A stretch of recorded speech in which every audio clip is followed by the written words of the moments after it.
ಎಲ್ರಿಗೂ ನಮಸ್ಕಾರ. ಇವತ್ತಿನ ವಿಷಯ ಬಂದು ಪತಂಜಲಿ ಯೋಗ ಸೂತ್ರದಲ್ಲಿ ಆ, ಈ ಪಥದಲ್ಲಿ ನಡೆಯುವಾಗ, ಅಧ್ಯಾತ್ಮ ಪಥದಲ್ಲಿ ನಡೆಯುವಾಗ ನಮಗೆ ಬರುವಂತಹ ವಿಘ್ನಗಳು ಅಥವಾ ಅಡೆತಡೆಗಳು ಯಾವುದು ಬರುತ್ತೆ, ಅದ್ರ ಬಗ್ಗೆ ಗುರುಗಳು ಹೇಳ್ತಾ ಇದ್ದಾರೆ. ಯಾವುದಪ್ಪ? ಮೊದಲನೇದು ವ್ಯಾಧಿ, ಸ್ಥಾನ ಎರಡನೇದು, ಮೂರನೇದು ಸಂಶಯ, ನಾಲ್ಕನೇದು ಪ್ರಮಾದ, ಐದನೇದು ಆಲಸ್ಯ, ಆರನೇದು ಅವಿರತಿ, ಆಮೇಲೆ ಭ್ರಾಂತಿ ದರ್ಶನ, ಅಲಬ್ಧ ಭೂಮಿಕತ್ವ, ಅನವಸ್ಥಿತತ್ವಾನಿ, ಚಿತ್ತ ವಿಕ್ಷೇಪ ತೇ ಅಂತರಾಯ. ಈ 9 ಅಡೆತಡೆಗಳು ಬರುತ್ತೆ. ಇದನ್ನು ಒಂದೊಂದೇ ನೋಡ್ಕೊಂಡು ಹೋಗೋಣ. ಏನಪ್ಪ ವ್ಯಾಧಿ? ಮೊದಲನೇ ವಿಘ್ನ ಅಥವಾ ಅಡೆತಡೆ ಶರೀರದಲ್ಲಿ ಅನಾರೋಗ್ಯ. ಶರೀರದಲ್ಲಿ ಅನಾರೋಗ್ಯ ಇದ್ದಾಗ ಏನು ಮಾಡೋಕ್ಕೆ ಮನಸ್ಸು ಬರೋದಿಲ್ಲ. ಯಾಕಂದ್ರೆ ಶರೀರನೇ ಒಂಥರ ಜಡ್ಡು ಅಂತಾರೆ, ಅಂದ್ರೆ ಶರೀರ ಮೂವ್ ಆಗೋದಿಲ್ಲ ಅವಾಗ. ಓಕೆ, ಯಾವುದೇ ರೀತಿಯ ಸಾಧನೆ ಏನು ಮಾಡೋಕ್ಕಾಗೋದಿಲ್ಲ. ಯಾಕಂದ್ರೆ ಅನಾರೋಗ್ಯವೇ ಒಂದು ವಿಘ್ನ ಅಲ್ಲಿ, ಅಡೆತಡೆಯಲ್ಲಿ. ಆದ್ರೆ ಆ ಟೈಮಲ್ಲಿ ಟೆಲಿವಿಷನ್ ನೋಡ್ತಾ ಇರ್ತೀವಿ, ಏನಾಗೋದಿಲ್ಲ. ಸಿನಿಮಾ ನೋಡ್ತೀವಿ, ಏನಾಗೋದಿಲ್ಲ. ಆದ್ರೆ ಧ್ಯಾನ ಕೂತ್ಕೊಂಡ್ರೆ ಅವಾಗ ಅರ್ಥ ಆಗ್ತಾ ಇದೆಯಲ್ಲ, ಅವಾಗ ಶರೀರ ಒಂಥರ ರೆಸ್ಟ್ಲೆಸ್ ಆಗ್ಬಿಡುತ್ತೆ. ಇಲ್ಲಿ ನೋವು ಅಲ್ಲಿ ನೋವು ಎಲ್ಲ ಶುರುವಾಗ್ಬಿಡುತ್ತೆ. ಸಿನಿಮಾ ನೋಡುವಾಗ ಯಾವುದೇ ಇದಿರಲ್ಲ, ಧ್ಯಾನ ಕೂತ್ಕೊಂಡಾಗ ಓ ಶರೀರದಲ್ಲಿ ಅನಾರೋಗ್ಯ ಏನೋ. ಸೊ ಎಷ್ಟೋ ಸರಿ ಗುರುಗಳು ಇಲ್ಲೊಂದು ಇದೆ ಹೇಳ್ತಾ ಇದ್ದಾರೆ, ಏನು ಅಂದ್ರೆ ಸ್ವಲ್ಪ ಉನ್ನತವಾದ ಧ್ಯಾನದ ಕಡೆಗೆ ಹೋಗಕ್ಕೆ ಶುರು ಮಾಡಿದಾಗ, ಉನ್ನತವಾದ ಸಾಧನೆ ಕಡೆಗೆ ಶುರು ಮಾಡಿದಾಗ ಅವಾಗ ಇದ್ದಕ್ಕಿದ್ದಂಗೆ ಜ್ವರ ಬರೋಕ್ಕೆ ಶುರುವಾಗುತ್ತೆ. ಅವಾಗ ನೀವು ನೋಡಿ, ಕೆಲವು ಅಡ್ವಾನ್ಸ್ ಕೋರ್ಸ್ಗಳಲ್ಲಿ ಅಥವಾ ಇನ್ನು ಸ್ವಲ್ಪ ಹೈಯರ್ ಕೋರ್ಸ್ಗಳಲ್ಲಿ ತುಂಬಾ ಜನ ಧ್ಯಾನ ಮಾಡ್ತಾ ಇರ್ತಾರೆ, ಕೆಮ್ಮುತ್ತಾ ಇರ್ತಾರೆ. ನೀವು ನೋಡಿರ್ಬೋದು ಆಶ್ರಮದಲ್ಲಿ, ಏನು ಕೆಮ್ತಾ ಇರ್ತಾರೆ, ಅನಾರೋಗ್ಯ ಉಂಟಾಗ್ತಾ ಇರತ್ತೆ, ಒಂಥರ ಶೀತ ಆಗೋಗ್ಬಿಡತ್ತೆ. ಓಕೆ, ಸೊ ಇವೆಲ್ಲ ಆಳವಾದ ಧ್ಯಾನದ ಕಡೆಗೆ ಹೋಗ್ತಾ ಇರುವಾಗ, ಯೋಗ ಸಾಧನೆ ಕಡೆ ಹೋಗ್ತಾ ಇರುವಾಗ ಈ ರೀತಿಯ ಕೆಲವು ಅಡೆತಡೆಗಳು ಬರುತ್ತೆ. ಇದು ಮೊದಲನೇದು ವ್ಯಾಧಿ. ಎರಡನೇದೇನು, ಅದಕ್ಕೆ ಸ್ಥಾನ ಅಂತ ಕರೀತಾರೆ. ಸ್ಥಾನ ಅಂತ, ಸ್ಥಾನ ಅಂದ್ರೆ ಏನು? ಮನಸ್ಸಿನಲ್ಲಿ ಒಂದು ಜಡತೆ, ಏನ್ ಮಾಡಕ್ಕೂ ಮನಸ್ಸಿಲ್ಲ, ಸುಮ್ಮನೆ ಮನಸ್ಸು ಕಲ್ ತರ ಆಗೋಗ್ಬಿಟ್ರಿ. ಮಾನಸಿಕ ರುಗ್ಮತೆ ಅಂತ ಕೂಡ ಹೇಳ್ಬೋದು ಇದಕ್ಕೆ, ನಾವು ಸ್ವಲ್ಪ ಆಳವಾಗಿ ಹೋದ್ರೆ. ಓಕೆ, ಮತ್ತೆ ಏನು ಹೇಳಿದ್ರು ಗ್ರಹಿಸುವಂತ ಸ್ಥಿತಿ ಇರಲ್ಲ. ಮನಸ್ಸು ಕಲ್ ತರ ಆಗೋಗ್ಬಿಟ್ರೆ ಏನನ್ನು ರಿಸೀವ್ ಮಾಡ. ಇವಾಗ ನೋಡಿ, ಕಲ್ಲನ್ನ ನೀರಲ್ಲಿ ಇಟ್ರೆ 1,00,000 ವರ್ಷ ಇಟ್ರು ಹಂಗೆ ಇರುತ್ತೆ, ನೀರು ಕಲ್ಲೊಳಗೆ ಹೋಗಲ್ಲ. ಅದೇ ಸ್ಪಾಂಜ್ ತಗೊಂಡೋದ್ರೆ ಟಕ್ ಅಂತ ಹೀರ್ಕೊಂಡ್ಬಿಡುತ್ತೆ ನೀರನ್ನು. ಅರ್ಥ ಆಗ್ತಾ ಇದೆ? ಮನಸ್ಸು ಕಲ್ ತರ ಆಗೋಗ್ಬಿಟ್ರೆ ಏನೋ ಗ್ರಹಿಸುವಂತ ಸ್ಥಿತಿಯಲ್ಲಿ ಇರೋದಿಲ್ಲ.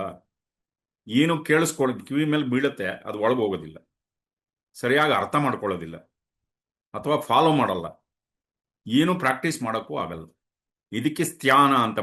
ಮೊದಲನೇದು ಶರೀರದಲ್ಲಿ ಇಲ್ನೆಸ್ಸು, ಎರಡನೇದು ಮಾನಸಿಕದಲ್ಲಿ ಮನಸ್ಸಿನ ರುಗ್ಮತೆ, ಜಡತ್ವ ಮನಸ್ಸಿನಲ್ಲಿ. ಅರ್ಥ ಆಗ್ತಾ ಇದೆಯಲ್ಲ? ಇವತ್ತು ನನಗೆ ಒಂದ್ಸರಿ ಹಿಂಗೆ ಕೂತಿರ್ತೀವಿ, 10 ಸರಿ ಕರೆದ್ರು ಕೇಳಿಸಲ್ಲ ಸರಿಯಾಗಿ, ಯಾಕಂದ್ರೆ ಮನಸ್ಸು ಕಲ್ತರ ಆಗೋಗ್ಬಿಟ್ರಿ. ಅರ್ಥ ಆಗ್ತಾ ಇದೆಯಲ್ಲ? ಸೊ ಇದು ಎರಡನೇದು ಮಾನಸಿಕ ರುಗ್ಮತೆ, ಇದು ಸ್ಥಾನ ಅಂತ ಕರೀತಾರೆ. ಮೂರನೇ ಅಡೆತಡೆ ಯಾವುದು? ಸಂಶಯ, ಡೌಟ್. ಈ ಡೌಟ್ ಅಲ್ಲಿ, ಸಂಶಯದಲ್ಲಿ 3 ವಿಧವಾದ ಸಂಶಯಗಳು ಹೇಳ್ತಾರೆ ಇಲ್ಲಿ. ಒಂದು, ನಮ್ಮ ಮೇಲೆ ನಮಗೆ ಸಂಶಯ. ಎರಡನೇದು ಗುರುಗಳ ಮೇಲೆ ಸಂಶಯ. ಮೂರನೇದು ಟೆಕ್ನಿಕ್, ಈ ಸುದರ್ಶನ ಕ್ರಿಯೆ ಅಥವಾ ಇನ್ಯಾವುದೋ ಪ್ರಾಣಾಯಾಮ ಅದು ಹೇಳ್ಕೊಟ್ಟಿರ್ತಾರಲ್ಲ, ಅದ್ರ ಮೇಲೆ ಸಂಶಯ. ಇದು 3 ಸಂಶಯಗಳಿದ್ರೆ ನಾವು ಮುಂದಕ್ಕೆ ಪ್ರೋಗ್ರೆಸ್ ಆಗೋದೇ ಇಲ್ಲ, ನಿಲ್ಲಿಸ್ಬಿಡುತ್ತೆ. ಇಲ್ಲಿದ್ರೆ ಅಲ್ಲೇ ನಿಲ್ಲಿಸ್ಬಿಡುತ್ತೆ. ಅರ್ಥ ಆಗ್ತಾ ಇದೆಯಲ್ಲ? ಸೊ ನಮ್ಮ ಮೇಲೆ ನಮ್ಗೆ ಸಂಶಯ, ಇವೆಲ್ಲ ನಮ್ಗೆಲ್ಲ ಬಿಡ್ರಿ, ನಮ್ಮ ಕೈಲಿ ಮಾಡೋಕ್ಕಾಗತ್ತೋ ಇಲ್ವೋ, ಇವೆಲ್ಲ ನಮ್ಗೆ ಶರೀರದಲ್ಲಿ ಅಷ್ಟು ಶಕ್ತಿ ಇಲ್ಲ, ನನಗಷ್ಟು ಕೆಪಾಸಿಟಿ ಇಲ್ಲ. ಸೊ ಎಲ್ಲರೂ ಧ್ಯಾನ ಮಾಡ್ತಾ ಇರ್ತಾರೆ, ನಮ್ಗೆ ಬಿಡಪ್ಪ ನಮ್ಗೆಲ್ಲ ಇದು, I am not for meditation, ಹಿಂಗೆ ಅನ್ಕೊಂಬಿಡೋದು ಅವರೆಷ್ಟಿಗೆ ಅವರೇ. ಕಣ್ಣು ಮುಚ್ಕೊಂಡು ಕೂತ್ಕೊಂಡ್ರೆ ಆಗ್ಬೋದೇನೋ, ಇಲ್ಲ ಅಂತಲ್ಲ, ಬಟ್ ಅವ್ರ ಮೇಲೆ ಅವರು ಡೌಟ್ ಪಟ್ಕೊಂಡು ನಮ್ಗೆಲ್ಲ ಬರ್ದಿಲ್ಲ ಬಿಡ್ರಿ ಇದು, ನಮಗೂ ಇದಕ್ಕೂ ತುಂಬಾ ದೂರ ಅನ್ಕೊಂಡ್ಬಿಡೋದು. ಅವ್ರ ಮೇಲೆ ಅವ್ರ ಕೆಪಾಸಿಟಿ, ಅವ್ರ ಕೆಪಾಬಿಲಿಟಿ ಮೇಲೆ ಅವ್ರಿಗೆ ಒಂದು ಸಂಶಯ. ಅರ್ಥ ಆಗ್ತಾ ಇದೆ? ಫಸ್ಟ್ ತಮ್ಮನ್ನು ತಾವು ಸಂಶಯ ಪಟ್ಕೊಳ್ಳೋದು. ಎರಡನೇದೇನು? ಟೆಕ್ನಿಕ್ ಬಗ್ಗೆ ಸಂಶಯ. ಫಸ್ಟ್ ಚೆನ್ನಾಗಿತ್ತು, ಈ ನಡುವೆ ಏನಂತ ಆಳ್ವಾಗ ಅನ್ನಿಸ್ತಾ ಇಲ್ಲ. ಬೇರೆ ಇನ್ಯಾವುದನ್ನ ಟೆಕ್ನಿಕ್ ಹುಡ್ಕೊಬೇಕು ನಾನು. ಹಿಂಗೆ ಶುರುವಾಗ್ಬಿಡುತ್ತೆ. ಫಸ್ಟ್ ಚೆನ್ನಾಗಿತ್ರಿ, ಈ ನಡುವೆ ಯಾಕೋ ಅಷ್ಟು ಆಳ್ವಾಗ ಅನ್ನಿಸ್ತಾ ಇಲ್ಲ. ಸೊ ಇನ್ಯಾವುದನ್ನ ಟೆಕ್ನಿಕ್ ಹುಡ್ಕೊಬೇಕು. ಓಕೆ, ನೆಕ್ಸ್ಟ್ ಗುರುಗಳ ಬಗ್ಗೆ ಸಂಶಯ. ಏನಪ್ಪ ಈ ಗುರುಗಳು ನಮ್ಮನ್ನು ತುದಿ ಮುಟ್ಟಿಸ್ತಾರ, ಬೇರೆ ಯಾವ್ದನ್ನ ಗುರುಗಳು ಟ್ರೈ ಮಾಡೋಣ ಅಂತ. ಗುರುಗಳ ಮೇಲೆ ಸಂಶಯ. ಈ 3 ವಿಧವಾದ ಸಂಶಯಗಳಿದೆಯಲ್ಲ, ಅದಕ್ಕೆ ಸಂಶಯಾತ್ಮ ವಿನಶ್ಯತಿ ಅಂತ ಭಗವದ್ಗೀತೆಯಲ್ಲಿ ಕೃಷ್ಣ ಹೇಳ್ತಾನೆ. ಒಂಚೂರು ಸಂಶಯದಿಂದ ಸಂಶಯ ಅನ್ನೋದು ಇರಬೇಕು ಜೀವನದಲ್ಲಿ, ಇಲ್ಲ ಅಂತಲ್ಲ. ಆ ಸಂಶಯ ಅನ್ನೋದು ಆತ್ಮನೊಳಗೆ ಪ್ರವೇಶ ಮಾಡಿಬಿಟ್ರೆ ಅವನ ಜೀವನದಲ್ಲಿ ಉದ್ಧಾರ. ಸಂಶಯಾತ್ಮ ವಿನಶ್ಯತೆ, ಅವನಿಗೆ ವಿನಾಶನೇ. ಅವನ ಜೀವನದಲ್ಲಿ ಜೀವನದಲ್ಲಿ ಮೇಲ್ ಬರೋದಲ್ಲ, ಅಧ್ಯಾತ್ಮ ಪಥ ತುಂಬಾ ದೂರ, ಜೀವನನೇ ಕಷ್ಟ ಆಗ್ಬಿಡುತ್ತೆ. ಸಂಶಯಾತ್ಮ ವಿನಶ್ಯತೆ, ಈ 3 ವಿಧವಾದ. ಮತ್ತೆ ಯಾವ್ದ್ರ ಬಗ್ಗೆ ಸಂಶಯ ಪಡ್ತಾ ಇದ್ದೀವಿ ನಮ್ಮ ಜೀವನದಲ್ಲಿ? ನಾವು ನೋಡ್ಕೊಳ್ಳಿ ಒಂದ್ಸರಿ, ನೋಡೋಣ ಯಾವ್ದ್ರ ಬಗ್ಗೆ ಸಂಶಯ ಪಡ್ತಾ ಇದೀವಿ ಅಂದ್ರೆ, ಯಾವುದು ಒಳ್ಳೇದು ಅದ್ರ ಬಗ್ಗೆನೇ ಸಂಶಯ. ಕೆಟ್ಟದ್ದನ್ನ ಸಂಶಯ ಪಡೋದಿಲ್ಲ, ನೆಗೆಟಿವ್ ಬಗ್ಗೆ ಸಂಶಯ ಇಲ್ಲ. ನಮ್ಗೆ ನಾವು ಒಂಥರ ಡಲ್ ಆಗಿದ್ದಾಗ ಅದ್ರ ಬಗ್ಗೆ ಸಂಶಯ ಇಲ್ಲ. ಸಂತೋಷವಾಗಿದ್ದಾಗ ನಾನೇನಾ ಸಂತೋಷವಾಗಿರೋದು, ಅವ್ರು ಯಾರೋ ತುಂಬಾ ಪ್ರಾಮಾಣಿಕರು ಅಂದ್ರೆ ಹೌದಾ ಅಂತೀವಿ. ಅಂತ ದೊಡ್ಡ ಅಪ್ರಾಮಾಣಿಕ ಅಂದ್ರೆ ಟಕ್ ಅಂತ ಅಂದ್ಬಿಡ್ತೀವಿ. We doubt the positive. ಒಳ್ಳೇದನ್ನ ಸಂಶಯದಿಂದ ನೋಡ್ತೀವಿ. ಸೊ ಇದರಿಂದ ಆಚೆ ಬರಬೇಕು. ಇದರಿಂದ ಆಚೆ ಬರೋವರೆಗೂ ಈ ಪಥದಲ್ಲಿ ಮುಂದಕ್ಕೆ ಹೋಗೋದಿಲ್ಲ. ಅದೊಂದು ಅಡೆತಡೆಯಾಗಿ ಪರಿಣಮಿಸುತ್ತೆ ನಮಗೆ. ಸೊ ಯಾವಾಗ ನಮಗೆ ಸಂಶಯ ಬಂದಿದೆ ಮನಸ್ಸಿನಲ್ಲಿ, ನಾವು ತಿಳ್ಕೊಬೇಕಾಗಿರೋದು ಏನಪ್ಪಾ ಅಂದ್ರೆ, ಪ್ರಾಣಶಕ್ತಿ ಕುಂದಿದೆ, ಪ್ರಾಣಶಕ್ತಿ ಕಡಿಮೆ ಆಗಿದೆ. ಅವಾಗ ಸ್ವಲ್ಪ ಕುತ್ಕೊಂಡು ಸ್ವಲ್ಪ ಪ್ರಾಣಾಯಾಮ, ಸುದರ್ಶನ ಕ್ರಿಯೆ ಎಲ್ಲ ಮಾಡಿದಾಗ ಅವಾಗ ಏನಾಗುತ್ತೆ ನೋಡಿ. ಯಾವಾಗ ನಮ್ಮಲ್ಲಿ ಶಕ್ತಿ ಜಾಸ್ತಿ ಇರುತ್ತೆ ನೋಡಿ, ಪ್ರಾಣಶಕ್ತಿ, ಅವಾಗ ಸಂಶಯಗಳು ಬರಲ್ಲ. ಪ್ರಾಣಶಕ್ತಿ ಕಡಿಮೆ ಆದಾಗಲೇ ಸಂಶಯಗಳು ಬರೋದು. ಇದು ಅರ್ಥ ಮಾಡ್ಕೊಂಡ್ಬಿಟ್ರೆ ಸಾಕು. ಸಂಶಯದ ಒಂದು ಮೆಕ್ಯಾನಿಸಮ್ ಇದು ಅರ್ಥ ಮಾಡ್ಕೊಂಡ್ಬಿಟ್ರೆ ಸಾಕು. ಯಾವಾಗ ಪ್ರಾಣಶಕ್ತಿ ಕಡಿಮೆ ಆಗುತ್ತೆ ಆವಾಗ ಸಂಶಯಗಳು ಬರುತ್ತೆ. ಆವಾಗ ಕುತ್ಕೊಂಡು ಸ್ವಲ್ಪ ಸಾಧನೆ ಮಾಡ್ಕೊಂಡು, ಅವಾಗ ಎಲ್ಲ ಮುದ್ರಾ ಪ್ರಾಣಾಯಾಮ ಅಥವಾ 3 ಪ್ರಾಣಾಯಾಮ ಮಾಡಿ ಸ್ವಲ್ಪ ಧ್ಯಾನ ಮಾಡಿಬಿಟ್ರೆ ಪ್ರಾಣಶಕ್ತಿ. 4ನೇದು ಯಾವುದು? ಪ್ರಮಾದ. ಪ್ರಮಾದ 4ನೇ ಒಂದು ಅಡೆತಡೆ. ವಿಘ್ನ. ಗೊತ್ತಿರತ್ತೆ ಇದು ಮಾಡಿದ್ರೆ ತಪ್ಪು ಅಂತ, ಬೇಕು ಅಂತ ಮಾಡೋದು. ಒನ್ ವೇಲ್ ಹೋಗೋದು ತಪ್ಪು ಅಂತ ಗೊತ್ತು, ಬೇಕು ಅಂತ ಒನ್ ವೇಲ್ ಹೋಗುತ್ತೆ. ಹೆಲ್ಮೆಟ್ ಇಲ್ಲದೆ ಹೋಗ್ಬಾರ್ದು ಅಂತ ಗೊತ್ತು, ಏನಾಗ್ಬಿಡುತ್ತೆ ನೋಡೋಣ. ಅರ್ಥ ಆಗ್ತಾ ಇದಲ್ಲ. ಟ್ಯಾಕ್ಸ್ ಕಟ್ಟದೇ ಇರಬಾರ್ದು ಅಂತ ಗೊತ್ತು, ಈ ಸರಿ ಜಂಪ್ ಮಾಡ್ಬೋಣ. ಅರ್ಥ ಆಗ್ತಾ ಇದೆಯಲ್ಲ. ಜ್ವರ ಬಂದಿರತ್ತೆ, ಐಸ್ ಕ್ರೀಮ್ ತಿನ್ಬಾರ್ದು ಅಂತ ಹೇಳಿದಾರೆ ಡಾಕ್ಟ್ರು, ಬೇಕು ಅಂತ ಹೋಗಿ ತಿನ್ನೋದು. ಯಾವುದು ಮಾಡಬಾರ್ದು ಅಂತಿರುತ್ತೋ ಅದನ್ನ ಬೇಕು ಅಂತ ಆ ರೂಲ್ ಬ್ರೇಕ್ ಮಾಡಿ ಮಾಡಕ್ ಹೋಗೋದು.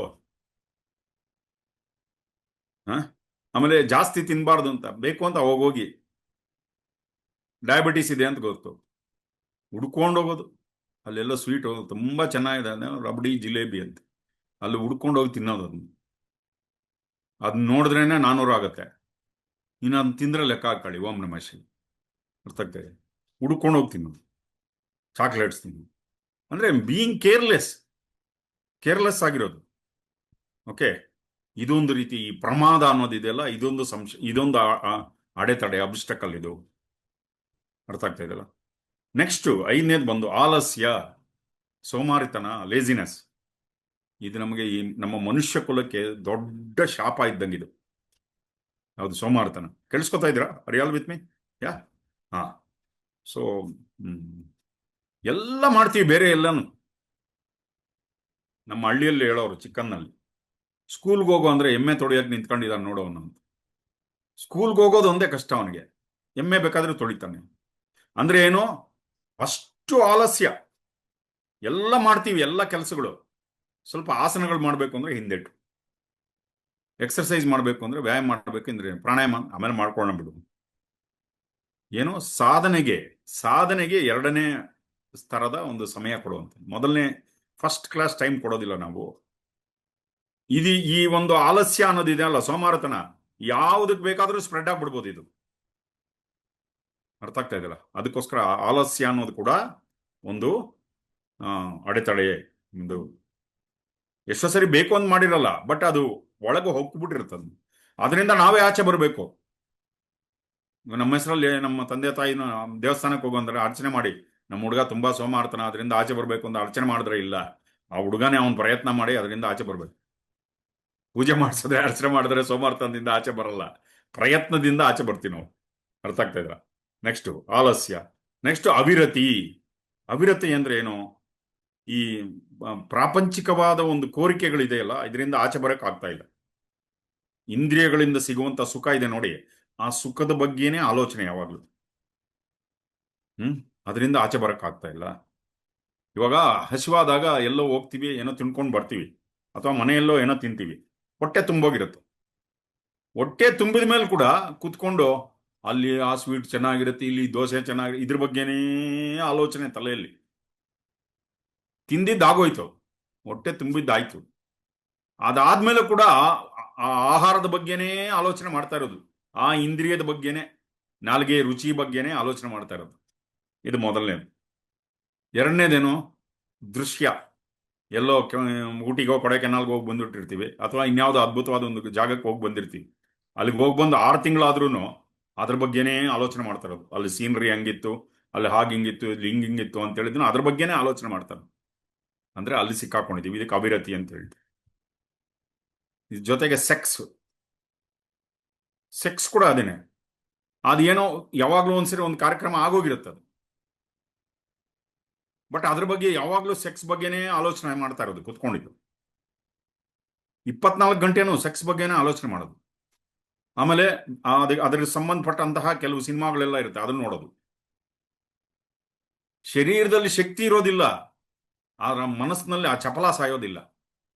ಯಾವಾಗ್ಲೂ ಸೆಕ್ಸ್ ಬಗ್ಗೆನೇ ಆಲೋಚನೆ ಮಾಡ್ತಾ ಇರೋದು. ಸ್ವಲ್ಪ ವಯಸ್ಸಲ್ಲಿದ್ರೆ ಪರವಾಗಿಲ್ಲ, 60, 70, 80 ವರ್ಷ ಆಗೋಗಿರುತ್ತೆ, ಆವಾಗ್ಲೂ ಕುತ್ಕೊಂಡು ಅದ್ರ ಬಗ್ಗೆನೇ ಆಲೋಚನೆ ಮಾಡ್ತಾ ಇರೋದು. ಓಕೆ. ಸೊ ಏನ್ ಮಾಡ್ತಾ ಇದೀವಿ? ಎಲ್ಲ ಇಂದ್ರಿಯಗಳಿಂದ ಸಿಗುವಂತ ಸುಖಗಳ ಬಗ್ಗೆ ಆಲೋಚನೆ ಮಾಡ್ತಾ ಮಾಡ್ತಾ ಮಾಡ್ತಾ ಇರೋದು ಯಾವಾಗ್ಲೂ. ಇದಕ್ಕೆ ಅವಿರತಿ. ಇದು ಹೋಗ್ತಾ ಹೋಗ್ತಾ ಕಡಿಮೆ ಆಗ್ಬೇಕು. ವಯಸ್ಸಲ್ಲಿದ್ದಾಗ ಇವೆಲ್ಲ ಇರುತ್ತೆ, ತಿನ್ಬೇಕು, ನೋಡ್ಬೇಕು, ಸೆಕ್ಸ್ ಬಗ್ಗೆ ಇವೆಲ್ಲ ಆಲೋಚನೆ ಇರುತ್ತೆ, ಇಲ್ಲ ಅಂತಲ್ಲ, ತಪ್ಪು ಅಂತ ಹೇಳ್ತಾ ಇಲ್ಲ. ಆದ್ರೆ ವಯಸ್ಸಾಗ್ತಾ ಆಗ್ತಾ ಆಗ್ತಾ ಶರೀರ ಕೋಆಪರೇಟ್ ಮಾಡ್ತಾ ಇಲ್ಲ, ಅನುಭವಿಸುವಂತ ತಾಕತ್ತಿಲ್ಲ, ಆದ್ರೆ ಅದ್ರ ಬಗ್ಗೆ ಆಲೋಚನೆ ಮಾಡ್ತಾ ಇರೋದು. ಇದು ಯೋಗ ಪಥದಲ್ಲಿ, ಸಾಧನಾ ಪಥದಲ್ಲಿ ಇದೊಂದು ಅಡೆತಡೆಯಾಗಿ ಪರಿಣಮಿಸುತ್ತೆ. ಇದು ನಮ್ಮ ಕೇಂದ್ರದಲ್ಲಿ ಇರೋದಕ್ಕೆ ಬಿಡೋದಿಲ್ಲ. It does not allow you to get centred, ಹೇಳ್ತಾ ಇದ್ದಾರೆ ಇಲ್ಲಿ ಗುರುಗಳು. ಕೇಂದ್ರದಲ್ಲಿ ಇರೋದಕ್ಕೆ ಬಿಡೋದಿಲ್ಲ, ಇದು ನಮ್ಮನ್ನ ಕೆಳಕ್ಕೆ ಇಳಿಯತ್ತೆ. ಅರ್ಥ ಆಗ್ತಾ ಇದಲ್ಲ? ಇದು ಅವಿರತಿ. ಮುಂದಿನ ಯಾವುದು? ಭ್ರಾಂತಿ ದರ್ಶನ. ಕಲ್ಪನಾ ಪ್ರಪಂಚದಲ್ಲಿ ಇರೋದು ಯಾವಾಗಲೂ ಹ್ಯಾಲ್ಯೂಸಿನೇಷನ್ ಅಂತ ಕರಿತೀವಿ. ಒಳಗಡೆನೆ ಪಾಯ ಇರೋದಿಲ್ಲ, ಮನೆಗಳು ಮನೆ ಮೇಲೆ ಮನೆ, ಮನೆ ಮೇಲೆ ಮನೆ ಕಟ್ತಾ ಇರೋದು ಎಲ್ಲೋ ಆಕಾಶದಲ್ಲಿ. ಭ್ರಾಂತಿ ದರ್ಶನ. ನಮ್ಮ ಬಗ್ಗೆ ನಾವು ಏನೋ ಒಂಥರ ಇಮೇಜ್ ಕ್ರಿಯೇಟ್ ಮಾಡ್ಕೊಂಡ್ಬಿಡೋದು ನಮ್ಮ ಒಳಗಡೆನೆ. ನಾನು ತುಂಬಾ ಸ್ಪೆಷಲ್ ಅನ್ಕೊಂಡ್ಬಿಡೋದು, ಒಬ್ಬ ಸೂಪರ್ ಸ್ಟಾರ್ ಅನ್ಕೊಂಡ್ಬಿಡೋದು ಮನೆಯಲ್ಲೇ ಕುತ್ಕೊಂಡು. ಇದು ತುಂಬಾ ಜನ ಹಿಂಗೆ ಅನ್ಕೊಂಡ್ಬಿಡ್ತಾರೆ. ಯಾಕೆ ಅಂದ್ರೆ ಸ್ವಲ್ಪ 1 ವರ್ಷನೋ 2 ವರ್ಷನೋ ಹಿಂಗೆ ಯೋಗ ಪಥದಲ್ಲಿ ಬಂದ್ಮೇಲೆ, ಸಾಧನಾ ಪಥದಲ್ಲಿ ಬಂದ್ಮೇಲೆ ಸ್ವಲ್ಪ ಮುಖ ಎಲ್ಲ ಒಳಿಯಕ್ಕೆ ಶುರು ಮಾಡ್ಬಿಡುತ್ತೆ, ಕಣ್ಣೆಲ್ಲ ಒಳಿಯಕ್ಕೆ ಶುರು ಮಾಡ್ಬಿಡುತ್ತೆ, ಏನೋ ಒಂಥರ ಮುಖದಲ್ಲಿ ಒಂದು ತೇಜಸ್ ಬಂದ್ಬಿಡುತ್ತೆ. ಯಾರೋ ಒಂದು 5-6 ಜನ ಒಂದು ಹೊಗಳಿಕೆ ಮಾತ್ಕೊಂಡು, ಏನ್ ಸಾರ್ ಬರ್ತಾ ಬರ್ತಾ ನಿಮ್ಮ ಶಕ್ತಿ, ನಿಮ್ಮ ಏನೋ ತೇಜಸ್ ಹಂಗೆ ಇದಾಗ್ತಾ ಇದೆ ಅಂದ್ರೆ ಮುಗೀತಿ ಒಂದು ಕತೆ. ಅದಕ್ಕೆ ಸಿಕ್ಕಾಕೊಂಡ್ಬಿಡ್ತಾರೆ. ಅವಾಗ ಆಮೇಲೆ ಒಂದು ಅಲ್ಪ ಸ್ವಲ್ಪ ಧ್ಯಾನ ಮಾಡಿದ್ಮೇಲೆ ಕೆಲವು ಏನೋ ಹೇಳಿದ್ದು ಒಂದು 2-3 ಸರಿ ಆಗೋಗಿರುತ್ತೆ. ಯಾರೋ ಒಂದು 4-5 ಜನ ಬಂದು, ಸರ್ ನೀವು ಮೊನ್ನೆ ಹೇಳಿದ್ರಲ್ಲ ಹಂಗೆ ಆಯ್ತು ನೋಡಿ, ಇನ್ನೊಬ್ರು ಬಂದು ಹೇಳ್ತಾರೆ ಹಂಗೆ ಆಯ್ತು ನೋಡಿ ಅಂತ. ಅವಾಗ ಏನಾಗುತ್ತೆ ಅಂದ್ರೆ ಅದನ್ನೇ ಹಿಡ್ಕೊಂಡ್ಬಿಡೋದು. ನನ್ನಲ್ಲಿ ಏನೋ ಆಗೋಗ್ತಾ ಇದೆ ಅಂತ, ನಾನಿವಾಗ ಅಧ್ಯಾತ್ಮ ನಕ್ಷತ್ರ, ಹಿಂಗೆ ಊಹಿಸ್ಕೊಂಡ್ಬಿಡೋದು. ಈ ತರ ಊಹಿಸ್ಕೊಂಡು ಕೆಲವರು ಅವ್ರದೇ ಆದ ಪಥಗಳನ್ನು ಶುರು ಮಾಡ್ಕೊಂಡ್ಬಿಟ್ಟಿದ್ದಾರೆ, ಕಲ್ಟ್ ಅಂತ. ಇದಕ್ಕೆ ಭ್ರಾಂತಿ ದರ್ಶನ ಅಂತ ಹೇಳ್ತಾರೆ ಗುರುಗಳು. ಇದಕ್ಕೆ ಭ್ರಾಂತಿ ದರ್ಶನ ಅಂತ. ಏನೋ ಆಮೇಲೆ ಬರುವಂತ ಕೆಲವು ಅಡೆತಡೆಗಳು ಅವ್ರಿಗೆ ಗೊತ್ತಾಗಲ್ಲ ಅವ್ರಿಗೆ. ಇದಕ್ಕೆ ಯೋಗಮಾಯ ಅಂತ ಕರೀತಾರೆ ನೋಡಿ. ಇಲ್ಲಿ ಅದಕ್ಕೆ ಹುಷಾರಾಗಿರಿ. ಸಣ್ಣ ಸಣ್ಣ ಈ ಸಿದ್ಧಿಗಳಿಗೆಲ್ಲ ಸಿಕ್ಕಾಕೊಂಡ್ಬಿಡ್ಬೇಡಿ. ಏನೋ ಧ್ಯಾನ ಮಾಡ್ತಾ ಇರ್ತೀವಿ, ಯಾರೋ ನಾವು ನೆನ್ಸ್ಕೊಂಡವ್ರು ಮನೆ ಬಾಗಿಲಿಗೆ ಬಂದ್ರು ಅಂತ ಒಂದು ಸ್ವಲ್ಪ ಸ್ಫುರಣೆ ಉಂಟಾಗತ್ತೆ. ಅವ್ರು ಬಂದ ತಕ್ಷಣ ಇಲ್ಲಿ ಒಳಗಡೆಯಿಂದ ನಂಗೆ ಆಜ್ಞಾಚಕ್ರದಲ್ಲಿ ಗೊತ್ತಾಗೋಯ್ತು ಅವ್ರು ಬಂದಿದ್ದು ನನಗೆ. ಅದನ್ನೇ ಹಿಡ್ಕೊಂಡ್ಬಿಡೋದು ಏನು. ಸೊ ದೇವ್ರು ನನಗೆ ಹೇಳಿದ್ದಾರೆ ಇವೆಲ್ಲ ಆಗತ್ತೆ ಅಂತ. ಇದು ಅವಾಗ ಅವಾಗ ಒಂದ್ 2-3 ಸರಿ ಆಗ್ಬಿಟ್ರೆ ಹಿಡಿಯಕ್ಕಂತೂ ಆಗೋದಿಲ್ಲ. ಒಂದೊಂದ್ಸರಿ ಏನಾಗತ್ತೆ, ಈ ಕೋರಿಕೆಗಳು, ದ್ವೇಷ, ಭಯ, ಇದು ಕೂಡ ಇದ್ರೊಳಗೆ ಸೇರ್ಕೊಂಡ್ಬಿಡುತ್ತೆ. ಅದು ಸೇರ್ಕೊಂಡ್ಬಿಟ್ಟಾಗ ಅವಾಗ ಏನಾಗತ್ತೆ ಅಂದ್ರೆ ಒಂದೊಂದ್ಸರಿ ನಾವು ಅನ್ಕೊಂಡಿದ್ದು ಆಗೋದಿಲ್ಲ, ಅವಾಗ ಒದ್ದಾಡಕ್ ಶುರು ಮಾಡ್ಬಿಡ್ತೀವಿ. ನಾವು ಮೊನ್ನೆ ಎಲ್ಲ ಹೇಳದೆ ಅವ್ರಿಗೆ, ಆಯ್ತಪ್ಪ ಇವಾಗ ಏನಿದು, ಒಂದೊಂದ್ಸರಿ ಕೈ ಕೊಡತ್ತಿದ್ದು ಅರ್ಥ ಆಗ್ತಾ ಇದೆಯಲ್ಲ.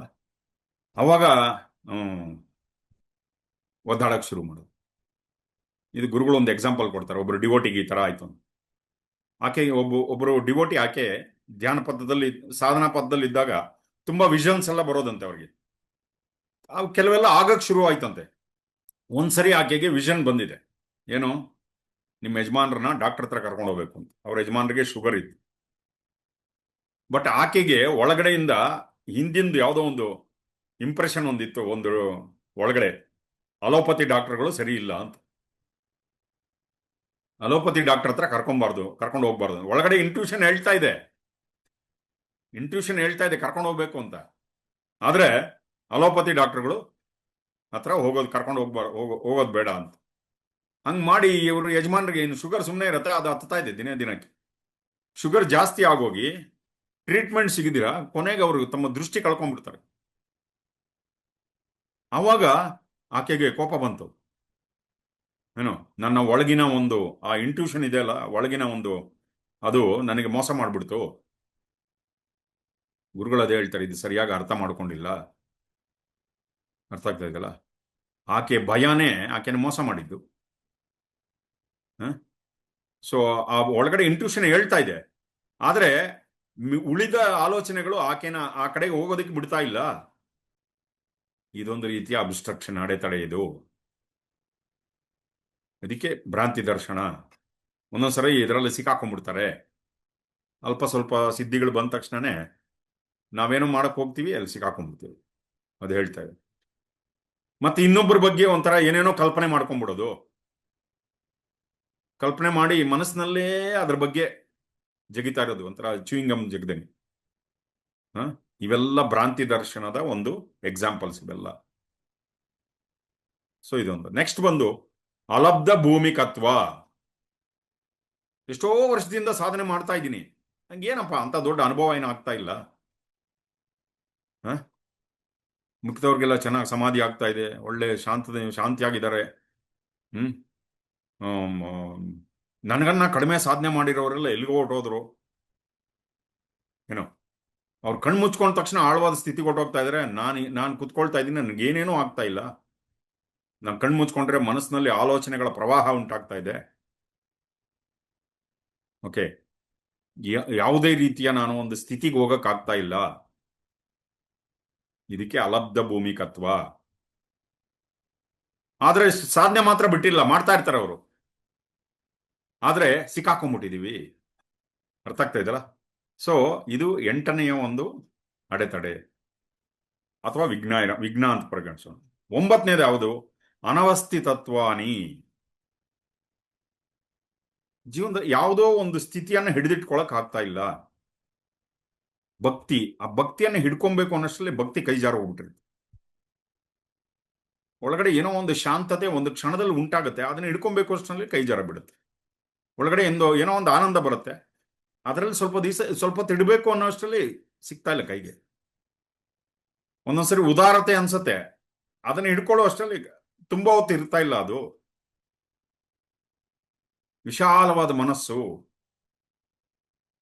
ಒಂದೊಂದ್ಸರಿ ಪಾಸಿಟಿವ್ ಅನ್ಸತ್ತೆ ಒಳಗೆ, ಅದು ಕೆಲವೇ ನಿಮಿಷಗಳಲ್ಲಿ ಹಿಂಗೆ ಹೋಗ್ಬಿಡುತ್ತೆ. ಅದು ಯಾರೋ ಒಬ್ರು ನೋಡ್ತೀವಿ, ಅವ್ರನ್ನ ನೋಡಿದ ತಕ್ಷಣ ನೆಗೆಟಿವ್ ಥಾಟ್ಸ್ ಎಲ್ಲ ಬರ್ತಾ ಇದೆ ಒಳಗಡೆಯಿಂದ. ಕ್ಷಣ ಮಾತ್ರದಲ್ಲಿ ಪಾಸಿಟಿವಿಟಿ ಅನ್ನೋದು ಗಾಳಿಗೆ ಹೊರಟೋಯ್ತು. ಯಾರೋ ಒಬ್ರು ಒಂದು ಕಾಮೆಂಟ್ ಮಾಡಿದ ತಕ್ಷಣ ನಮ್ಮ ಮನಃಶಾಂತಿನೇ ಹೊರಟೋಯ್ತು. ಎಲ್ಲ ನಮ್ಮ ಮನಃಶಾಂತಿ, ಸಮತ್ವ, ಸಂತೋಷ ಎಲ್ಲ ಕಾಣೆ ಆಗ್ಬಿಡ್ತು. ಇದು ಅನವಸ್ಥಿತತ್ವಾನಿ. ಇದು 9 ಅಡೆತಡೆಗಳು ಇಲ್ಲಿವರೆಗೂ ಹೇಳಿ. ಯಾವುದು? ಒಂದೊಂದೇ ಹ್ಮ್ ವ್ಯಾಧಿ, ಸ್ಥಾನ, ಸಂಶಯ, ಪ್ರಮಾದ, ಆಲಸ್ಯ, ಅವಿರತಿ, ಭ್ರಾಂತಿ ದರ್ಶನ, ಅಲಬ್ಧ ಭೂಮಿಕತ್ವ, ಅನವಸ್ಥಿತತ್ವಾನಿ. ಇದು 9 ಅಡೆತಡೆಗಳು, ವಿಘ್ನಗಳು ಸಾಧನಾ ಪಥದಲ್ಲಿ ಬರುವಂಥದ್ದು. ಇದ್ರ ಜೊತೆಗೆ ಇನ್ನೊಂದು ಪ್ಯಾಕೇಜ್ ಬರ್ತಾ ಇದೆ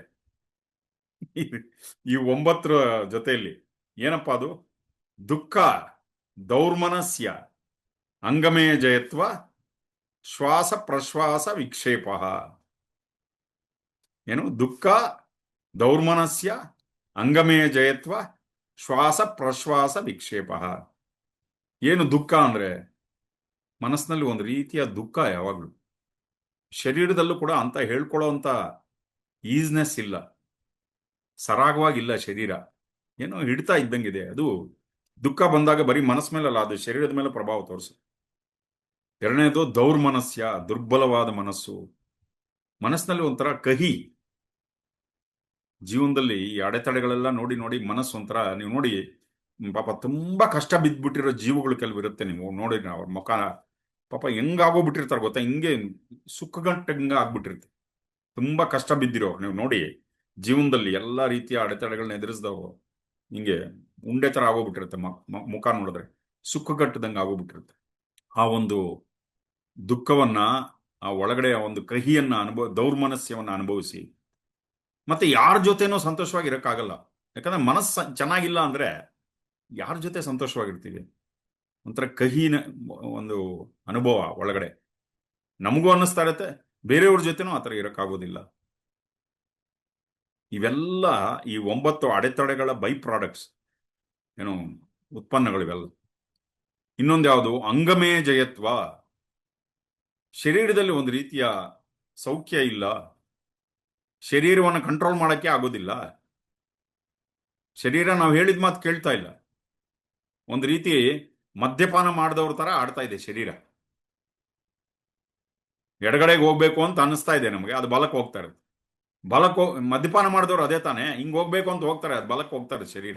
ಹಿಂಗ್ ಹೋಗ್ಬೇಕು ಅಂದ್ರೆ ಈ ಕಡೆ ಹೋಗ್ತಾ ಇರತ್ತೆ. ಅಂದ್ರೆ ಮನಸ್ಸಿಗೆ ಶರೀರಕ್ಕೆ ಒಂದು ರೀತಿಯ ಸಂಯೋಜನೆಯ ಕೊರತೆ, ಲ್ಯಾಕ್ ಆಫ್ ಕೋಆರ್ಡಿನೇಷನ್. ನಮ್ಮ ಮಾತು ಕೇಳೋದಿಲ್ಲ ಶರೀರ.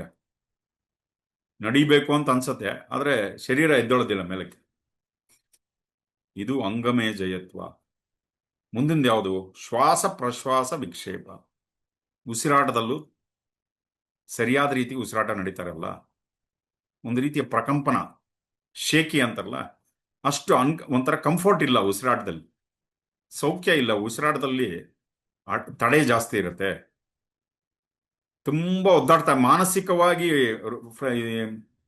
ಏನಂತಾರೆ ಇದಕ್ಕೆ? ಡಿಪ್ರೆಷನ್ ಅಲ್ಲಿ ಇರ್ತಾರೆ ನೋಡಿ, ಫ್ರಸ್ಟ್ರೇಷನ್ ಅಲ್ಲಿ. ಅಂತವ್ರು ನೋಡಿ ಉಸಿರಾಟ ಹೆಂಗಿರುತ್ತೆ ಅಂತ, ತಡೆದು ತಡೆದು ತಡೆದು ಉಸಿರಾಟ ನಡೀತಾ ಇರುತ್ತೆ.